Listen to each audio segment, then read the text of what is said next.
All right, welcome into another edition of the Joy Starters podcast. I shared with you last season that this season would be different, that we would be going behind the scenes of my life to tell you some amazing stories, to share with you people that have made an impact on my life. And one of those people today, I've recently been able to call a friend, but I call her daughter a friend, and I know that I will see her one day again. And right now, I want to welcome in. Yes, bring it up. I've got mine too. Yeah. Welcome in my friend, Karen McCord. Her daughter, Carly, was a dear friend of mine in the sportscasting world and felt a lot like a little sister.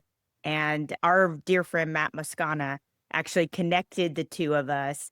And I am so grateful, Karen, that he did, because I've gotten the joy just in one phone call, just in our short conversations on text message, to get to know you. And I feel like I always keep a tissue handy, uh, Yes. a kerchief handy. And I started reading the prologue and what must have been Carly's thoughts on her last day on this planet as she drove towards the airport. And I couldn't help but tear up there. And so for those that do not know Karen, do not know Carly's story, I want to say this: every single time I do a podcast, it is for you. It is for you to see yourself in Karen's story. It is for you to see yourself in something that I have gone through. I do not do any of the things that I do, any of the creation, the training, the writing, the podcast for my own glory or my own self gratification. It is for you, to pour into you and to grow your spirit, soothe your spirit, and to make you feel less alone, and to learn how to how to thrive, not just survive. And so for those that have lost somebody so precious to them, and for those that have lost a child, this podcast is for you. And so with that, I want to introduce my friend Karen McCord and just say welcome to the podcast, Karen. Thank you for having me, Rachel. I so appreciate it. I feel honored. I feel like I'm meeting another one of Carly's friends. That was part of this journey. Yeah. Tell me, you know what? Let's do this for our audience. I'm gonna let you tell your daughter's story, and wherever you want to start it. If you want to start it on that fateful day in December, if you want to start it wherever your mama heart wants to start it. Once it started. Yeah. Well, you know what, Rachel, a lot of questions that I get is that what gave me the strength to write this book? And yes, it was definitely strength to write the book. Mhm. And I always say that really it was a God thing. I think God wrote the book and I was just the tool. And one of the reasons why I say that is because I didn't write the book on computer. I wrote Mm. it by hand. And the reason why I wrote it by hand is because it was mind, heart, hand. And when I put it down on paper, I could see the tears and the big tear stains on the paper. And I always said to myself, God, if you're going to give me the strength to do this, I need to have your strength and your grace to do it. Mm. And I didn't, well, I actually realized or really thought about it actually right after the accident happened, within hours after. I'm like, oh my goodness, I'm going to have to write this. And there's a reason I had that thought. And one of the reasons is because I've written another book. It's called Lessons of the Lilies. And it was about infertility. Mm. And, you know, it was way back in early 2001 when nobody was talking about Yeah. infertility. And my doctor looked at me at that time and said, Karen and Tracy, y'all need to write your thoughts down and you need to write about that book because there's very little about the subject. Now, of course, today the subject has boomed. Yeah. But back then it was, you know, I think they were still calling in vitro fertilization test tube babies. So that's how far back. Yeah. But so I was a writer, I guess, per se. However, I never liked to write. Never, never, never, never, never. I am a science teacher. I taught earth science, life science, biology, chemistry. I teach college now, not science, but study skills. I am not a writer. Never wanted to be, never wanted to dangle a participle. That was not my thing. But what happened is that this death, Carly's death, was very public. as you know, and you could share some of the public parts because you actually, have lived it in a very different way. And yes, Carly was your friend. So you got the news as a friend. But weeks later, Tom Rinaldi came over and did a story on Carly right before the national championship. And for those of you who do not know who Tom Rinaldi is, he's the Shakespeare of sport. Yes. Sure. And I looked at him and I said, Tom, would you write Carly's story? And he goes, nope, I can't write Carly's story. It needs your voice. You put it on paper and pen. And so I did. And I said, God, if I take on this project, will you help me? And he did so in a lot of ways. And look, I'm just going to show you the book is huge. Like, it's huge. Like, Yes. God helped you, Karen. Like, He God did. helped you for sure. And just a little, I told Karen this morning, I said, I've had life's been lifing lately and I've had a lot of things going on, but I said, I can't wait to dig in. But the little that I have, I started, tears just started coming. But I will share. And in Karen and I's first conversation, we talked about the fact that I may have known before she did about what happened to her daughter. And for those that do not know, we lost Carly and others, and I'll let you expound upon that, Karen, on the way to a very, very important football game for LSU. And we were on the other side waiting on her. I was with Jordy Collada, which is your family. He's your And family. it's a cousin of mine. Yes. Yeah. And Rachel so runs in our family. yes. And we were waiting, and I remember we were at the hotel and we were together and we were getting ready to go over to the stadium, and word started to come in that there had been a plane crash, and we weren't sure. And then very quickly after we were sure, and we, we just held on to each other. We stayed together. We switched our seats to be together. We didn't leave each other that entire day, just trying to be. And at this time, I hadn't had the pleasure of knowing you yet, Karen. I knew Carly. And look, here's the beautiful part of your daughter. And when we talked about this the first time, and I want to challenge everybody to think about death in this way. Death is not final. For a believer, death is not final. Absolutely not. Is it brutal? Absolutely. It is. This just happens to be recorded on the 6-year anniversary of my mom's death. And it doesn't get easier. It gets different, but it's not final. And we as believers, if you know Jesus Christ as your Lord and Savior, and I'm unashamed to say that, death is not final. We will see them again. And so I challenge you, if you're a believer and if you're curious about your faith, I'd love to pray with you. I'm very open about that too. But we know we're going to see them again. But that doesn't make it any less hard here. But what I was saying to Karen the first time we met is, I don't like to refer to my mom in the past tense. I don't like to say I loved her. No, I love her. I love Carly. And being a woman in this industry, we, a lot of people are like, you guys look alike, and and I would mentor her. Yes. And I would mentor her. I took her under my wing. She would, if there's something I said that she didn't agree with, I love her because she was sassy and she would push back on me, and she would say, no, I don't agree with that, Rachel. And I was like, yes, Carly, yes. But we never stopped giving each other advice and sticking together and going on each other's radio shows and seeing each other at these events and football games and just being huge supporters of one another and cheerleaders for one another, which that doesn't often happen. It's more so now, but it didn't really happen that much in sportscasting at the time. There were fewer women, and then there was a lot of cattiness, and Carly and I just did not do that. And so I know it's painful, Karen, but I think that there will be somebody that will take something that is so valuable from this story, the story that you told me that we believe may involve an angel, the day that you found out your daughter had passed away in a plane crash. Well, it's so funny because you say she's still alive. And oh, Rachel, I have gotten more signs, more, symbols that, Mom, I'm not only alive, I had a microphone down on earth. I have a skyline up here, and I'm having a great old time. And one of those signs that I would like to share with you today is something that happened. And the reason why I'm sharing it with you is my dad died in July, then Carly died in December, and then my mom died the next January, and COVID was in between.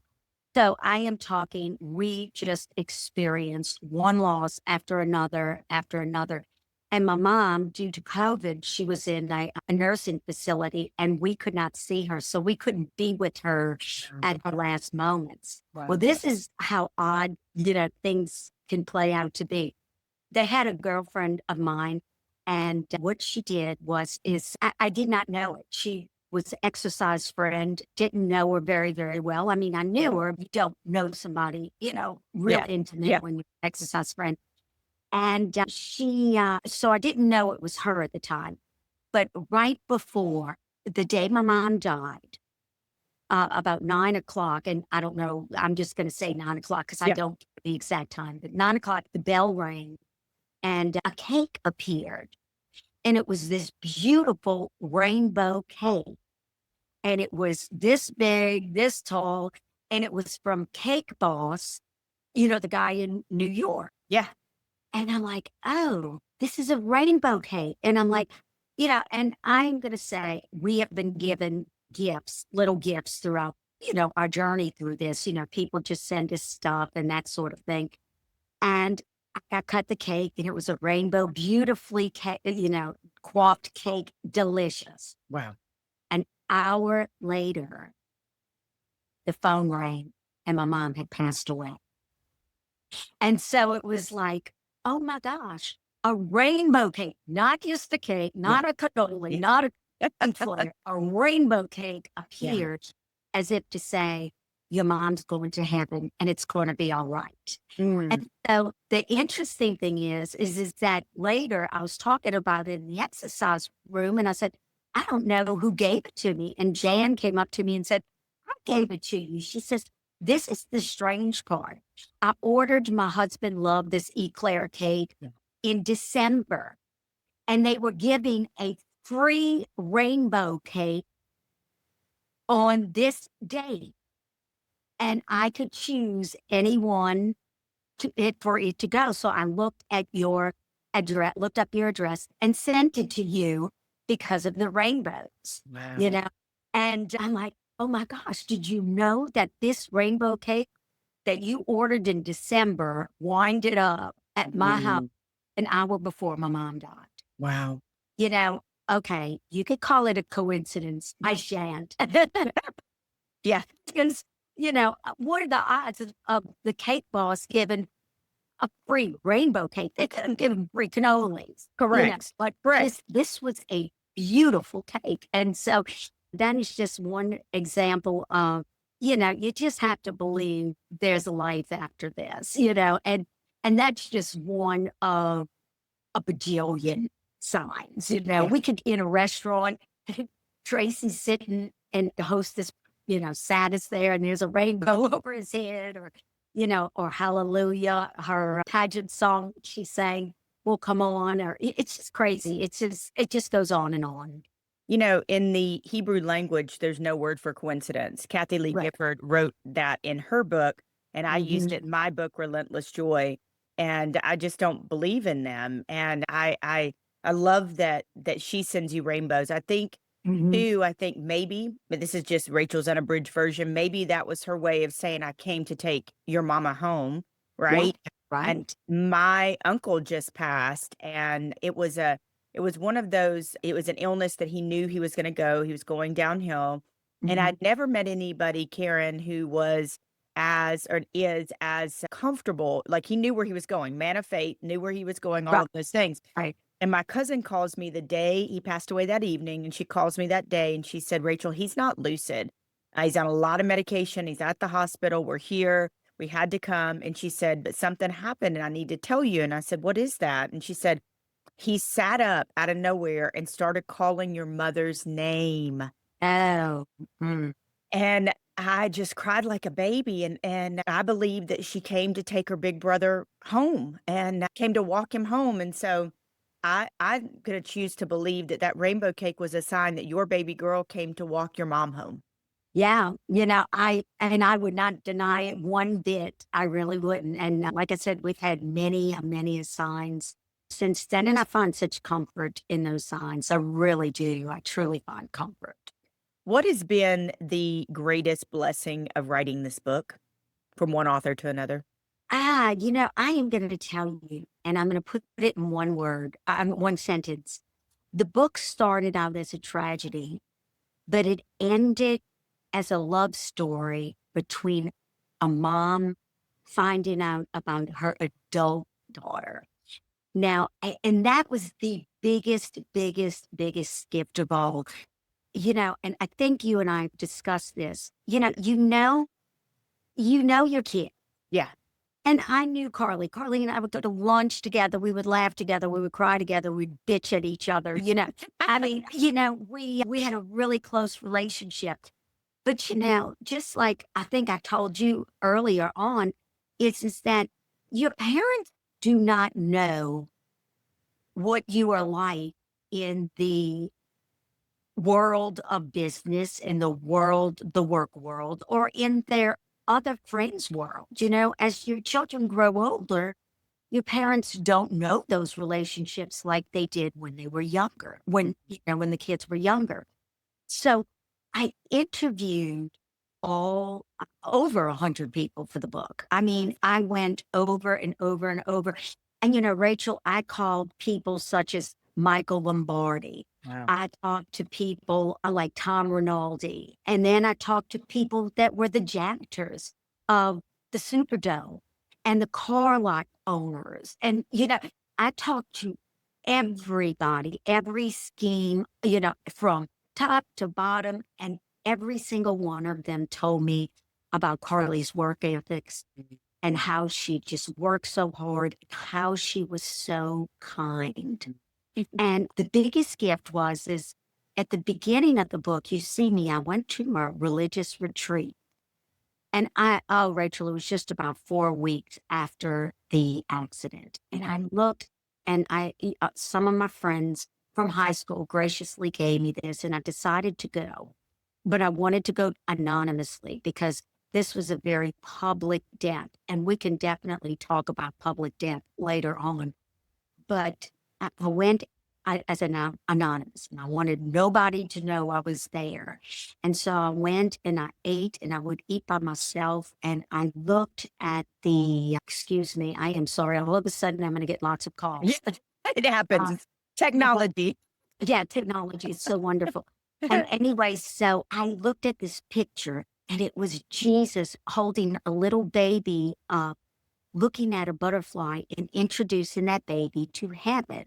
Mm. And I looked at that picture and I said, God, you telling me that you've got Carly Mm. and you're introducing her and you're showing her around heaven.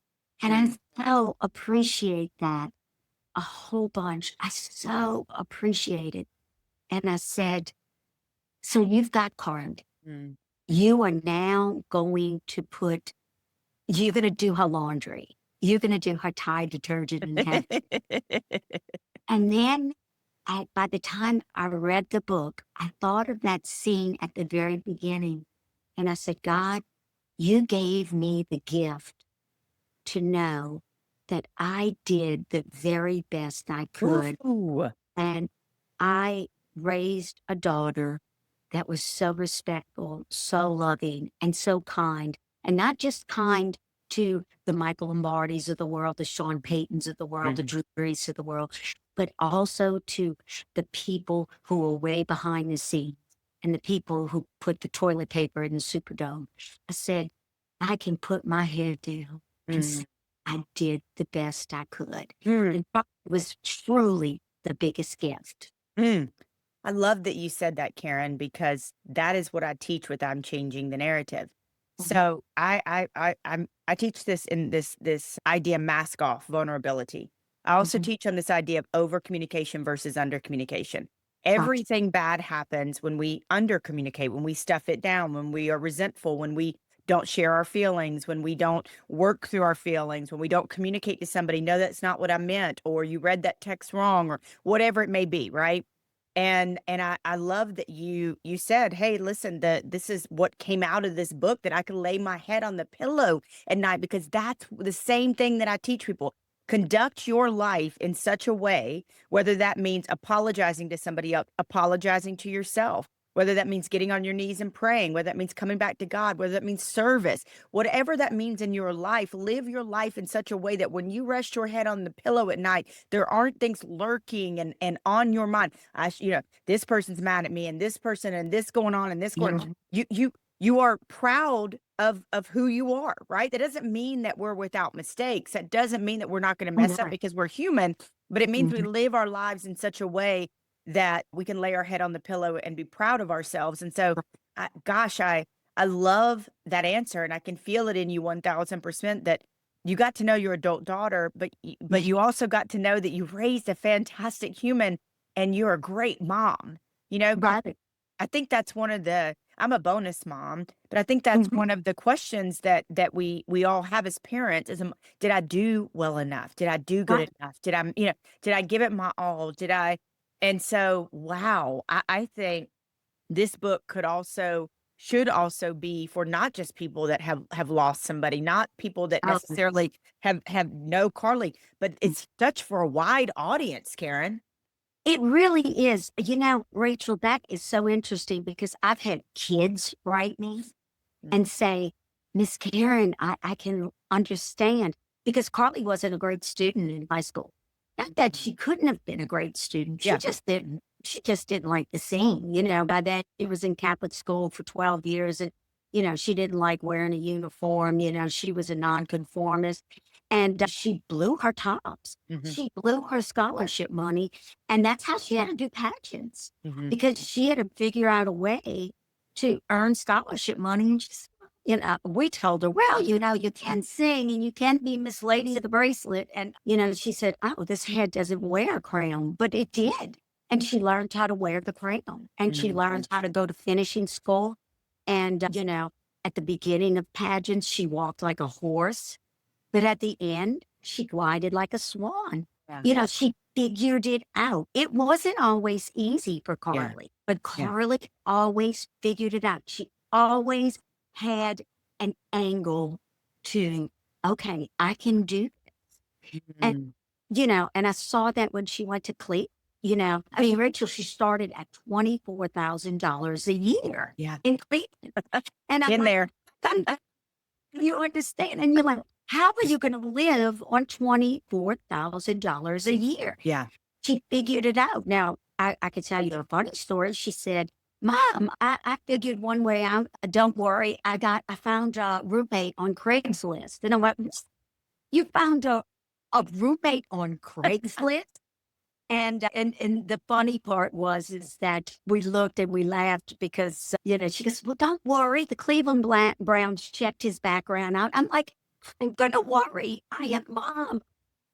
But we went up there and we met him and we saw him and then his parents were there checking us out. So it worked. It worked, Okay. I love it. but she always found a way to do the impossible Mhm. and she never quit. She Mhm. always stayed the course. And as a journalism, as a woman in sports, it's a very hard journey. Very. I, I go talk to journalism schools. I went to LSU journalism school and manship school. And I talked there about 2 weeks ago. Actually, online. Actually, about 2 months ago. It only seems like 2 weeks ago. And I looked at those kids and I was like, are you ready to live like a pauper? Mhm. Are you ready to carry your own equipment? Yes. Are you ready to not lead a glamorous life? Because the glamour is in glimpses and little Facebook posts. The Yeah. rest of the behind the scenes are Right. very hard Yes. until you really make it. And Yeah. and that was the sad part is Carly was ready to sign on. Well, she had two offers with the NFL network and the SEC network, and she was ready to sign on and her life would have gotten a little bit easier. And Mhm. of course, she died before then. So, So, Karen, take us to that day. Uh, Mhm. Take us to that day. We were on the other end in Atlanta waiting, but take us to that day. And you told me something, I think we shared this earlier in the podcast too, that just as fate would have it, that other people knew before you did. Yes. And that fateful day where you were, I think it was in a Whole Foods or a fresh market, Yeah, and the fact that you may have encountered an angel that day. I did. It was the craziest thing, Rachel, and it's so vivid. And you know how you have those moments where you never, the details never change because it is just so vivid. Mhm. I went to an exercise class, went to shop at Fresh Market. And the reason why I was shopping at Fresh Market is we were going to have a party at our house. Mhm. I mean, LSU was playing in the Beach Bowl Yeah. and they were this close to the national championship. And if we haven't mentioned it before, her father-in-law, Steve Ensminger, was the offensive coach for that team. And Joe Burrow was the quarterback who had just won the Heisman Trophy. And it was just a magnificent season. Yep. And so, I was at Fresh Market to get all the goodies for the party. And so I carried the bags, out and I was carrying them to the car. And all of a sudden my phone rang. And it was interesting because I was waiting. I told Carly, give me a call when you get there. And I think it was Carly. And as I picked it up, it was one of Carly's bridesmaids, Margaret. And she said, Karen, Miss Karen, tell me it's not true. And I said, what are you talking about? And she goes, and then she hung up. And I'm like, oh my God. No, she did say, tell me it's not true. There was a plane crash. And then she hung up. Mm. And so Karen. I called her back and I said, what are you talking about? She goes, I'm sorry, you didn't know. And she says, there's been a plane crash in Lafayette and there's one survivor, but 5 people have died. And at the time there was 6 people and there was one survivor. And she might have known at the time that it was, Carly didn't survive because Carly was the first one identified. But at the time, I'm still thinking there's one survivor.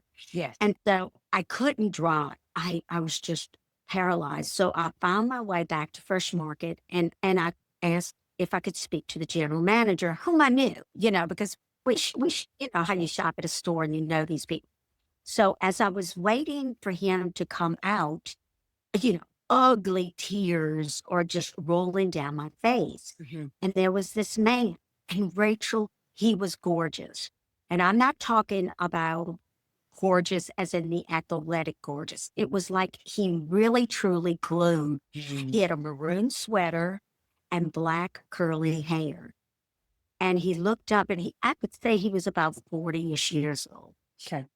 He walked up to me and he says, ma'am, what is wrong? Something happened. And I said, I don't know. I don't know what's wrong. And, doing the ugly, Yeah. ugly cry and rubbing my nose. Yeah. Snot is coming Yeah. out. Yeah. Tears are pouring down on me. And he is hugging me tight.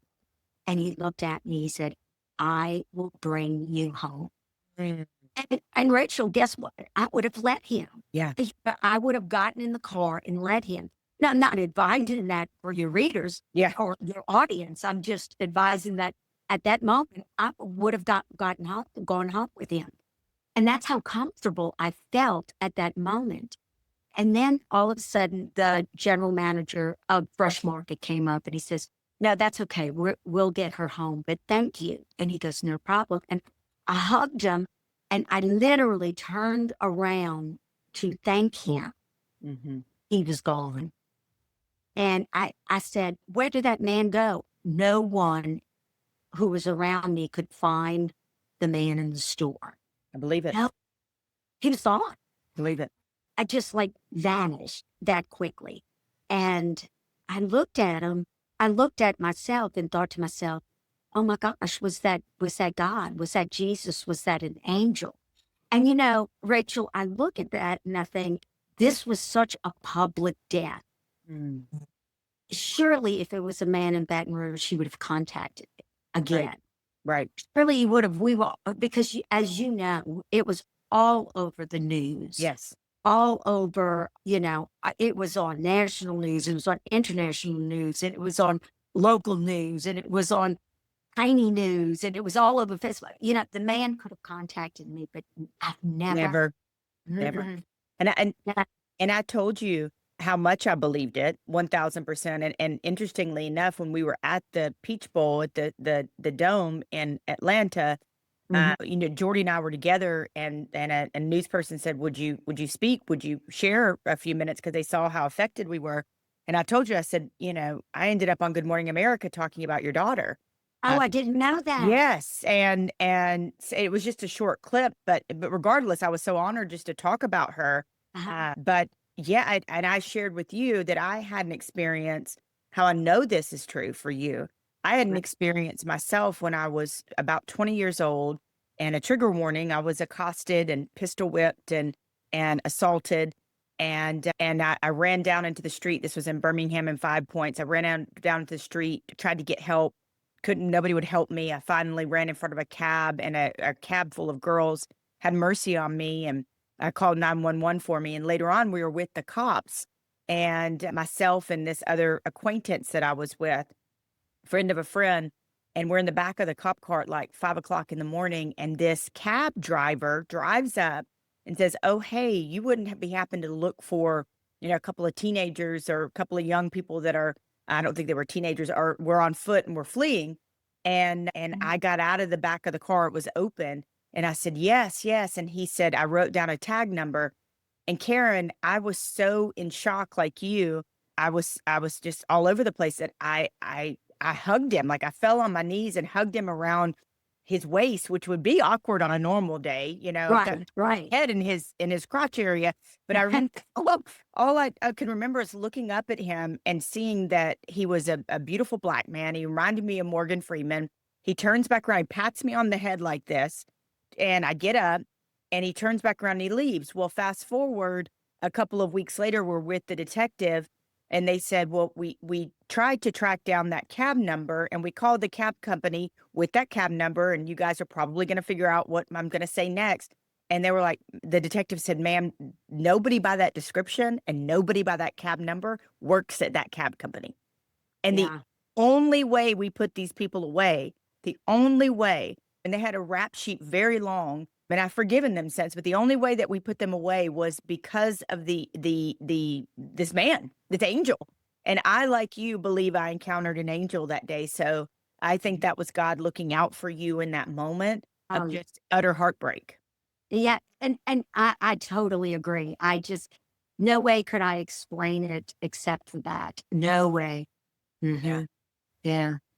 What is next for you? You've written. What's the next? And I would imagine that this book has been incredibly cathartic. I would hope it has been Oh, somewhat it was healing. But what's it was next for you? very healing, very cathartic, lots of gifts. I have been promoting the book a lot, and really, I've been surprised at how many outlets I was invited to speak about the book.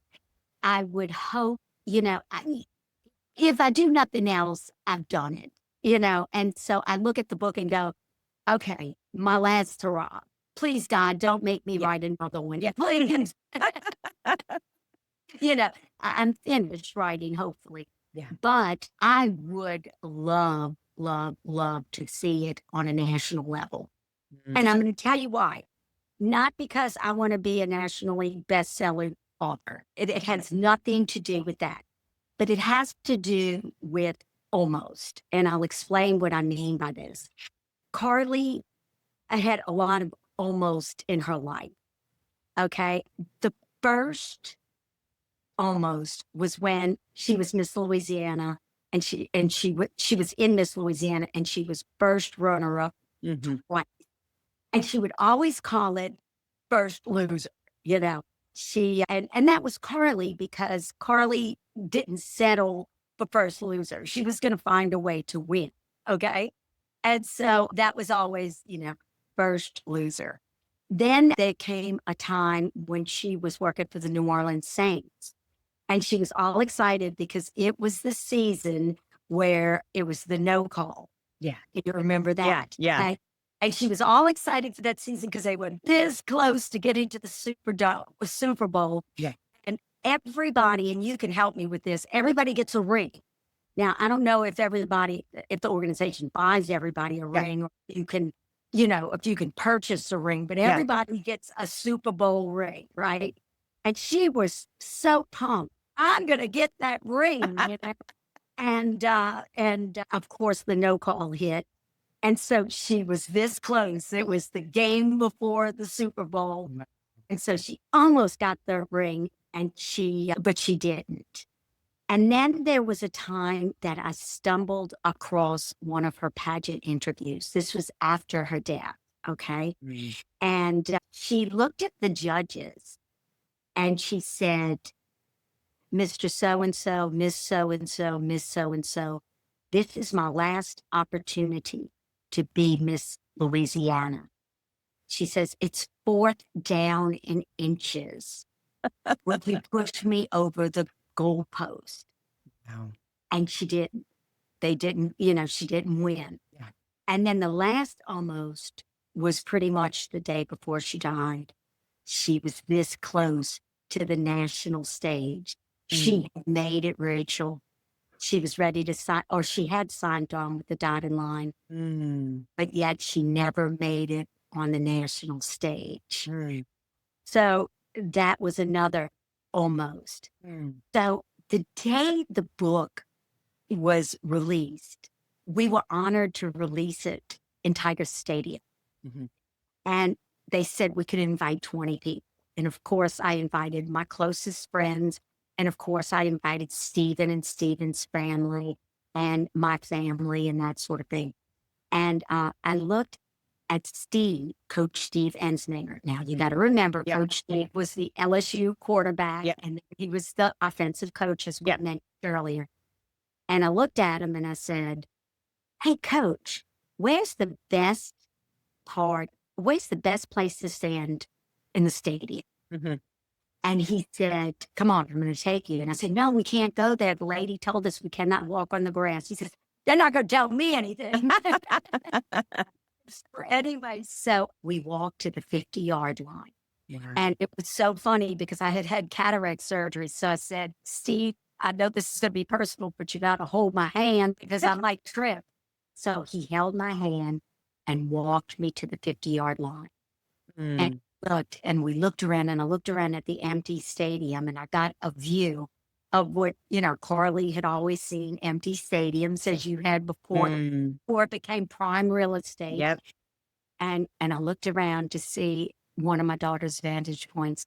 And then then as I turned around, Tracy, my husband, met me there at the 50-yard line. And everybody stood at the goalpost and with shakers and that sort of thing.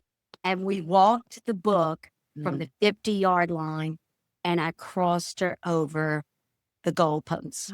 And I said, Sandra, you made it. I took you and you made it across the goalpost. You scored.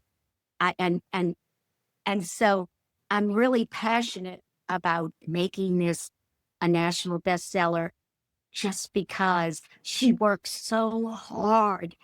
As as I know, she works so hard. I'm getting tears as well to cross that goalpost and make it national. And she was there. She was with the goats. She was ready. Woo! And then the plane crashed. And so, I just, that's my dream for the book. It's God's. Whether or not it crosses that goal line, I don't know. I'm going to do everything in my power to cross it. But if it crosses it and if it makes it big, that's God's doing again. It's not mine, so it's his to see where he takes it. You know?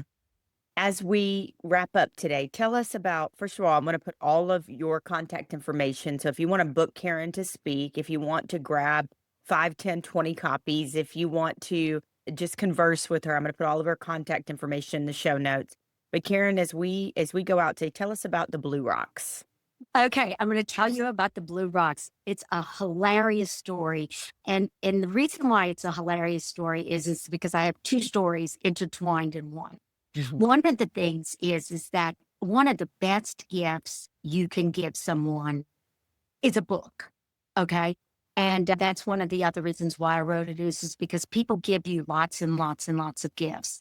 But the ones I cherished the most were books. And of course, I would recommend Only Rainbows. It could be The Shack. The Shack helped me very much as well. And so, given a book about grief is a very important gift. Another funny gift that I got it was from the same girl as I was talking to you earlier about the rainbow cake. Earlier in the year, in February, she came up to me, it was on Valentine's Day, and she says, I want to give you a very special gift.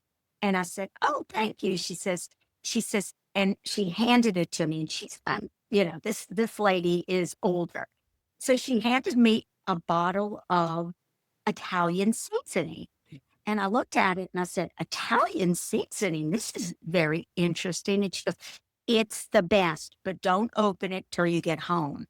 So as I got home, I opened the Italian seasoning and I said, Tracy, she promised me that it's the best Italian seasoning. When I opened it up, Rachel, it was 2 joints, marijuana joints that were her medical marijuana that she wanted me to smoke. Oh, Lord, on Valentine's Day to just forget about everything. Oh my gosh. So I was like, that was the craziest gift. After they give me my medical marijuana, the next gift there was a lady, her name's Luann Vaccaro, and she paints these blue rocks with rainbows on it. And she leaves them at Carly's grave. And so they're gifts to everybody. As you go visit, you could pick up a rock and you could take it and have a piece of Carly, or I can give you a rock, if I see you and that sort. So it's a piece of Carly. So, gifts such as books and medical marijuana and rocks are very, very much appreciated. And Rachel, if you don't mind, I want to end with one other story, if that's okay. And this is a story I really like to end with because it really does, it takes the story to a different level. And it was when I went to go see my grief counselor. You can't do this without a grief counselor. Or let me just say, most people can't. I know there's probably somebody out there that can, but I could. And she looked at me and she said, Karen, what was the worst day of your life? And I looked at her and I said, well, you know what day it is. She says, no, stay with me. She said, what was your worst day of your life? And I said, December 28th. She said, what would you have done differently? And I said, I would have slashed Carly's tires. I would have pulled out her spark plugs, if cars even have spark plugs these days. I don't know. I would have, stopped her from getting on that plane. And so she goes, so you would have played God.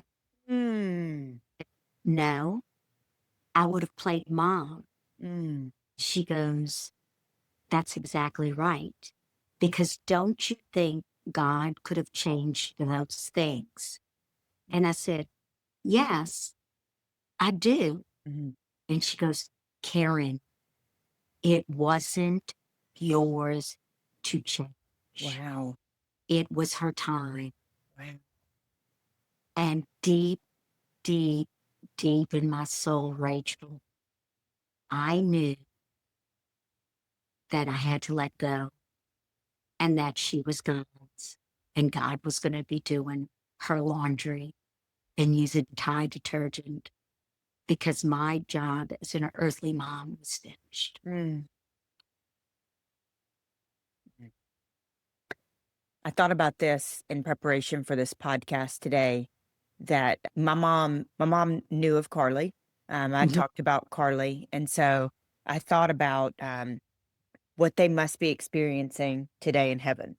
Yeah. I've written about it, about how the fields must be the most verdant green, and there must be like goalposts made of gold, and Newt Rockney and all of these famous people are up there, and they're chucking it around and they're coaching and she's broadcasting, and who knows if there's a heavenly television station and she's broadcasting up there. We don't know, but I do know that they're experiencing something so beautiful, so wonderful, so amazing. And that brings me peace to know that they're up there. And I'd like to believe that there's some level of love and knowing and hugs and looking down on us and knowing that we're gonna be okay till we see them again. Yeah, you're exactly right. You're exactly right. And until then, we need to enjoy life down here. Yeah.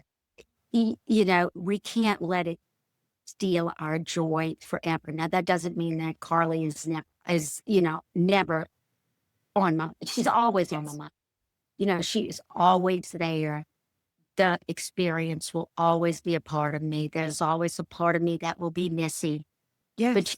we owe it to the our other kids, and we owe it to our spouses. And if we don't even have spouses, we owe it to ourselves To to find live.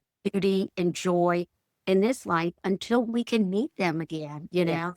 And so whether your beauty and joy comes from writing a book or writing a song or singing a song or dancing or whatever your outlet is, you need to find that. You can't just wallow for the rest of your life because that's not what God would want. Nope. Or our loved ones. Or our loved Mm. ones. Correct. You know, and so we do need to find the beauty in things. And that's not to say it's easy because this has been 5 years. And if you would have seen me the first year, the second year, the third year, it was crazy. I just thought I was Job waiting for the locust to appear. Yeah. Yeah. I Mm. can relate. Yeah. Karen, you are precious. Oh, You thank are you. breath of fresh air. You are just a beauty in your soul and outwardly and such a gift to so many people. And this book is such a gift to so many people. We're going to put how you can get this, how you can support Karen, how you can book her to speak in the notes, how you can follow her. And just thank you. Thank you for your friendship.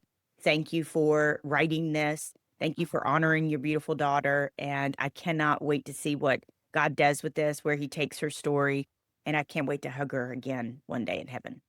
Yes, indeed. And she'll be excited to see you when it's your time. Yes. Yes. Thanks, my dear. Hugs and love.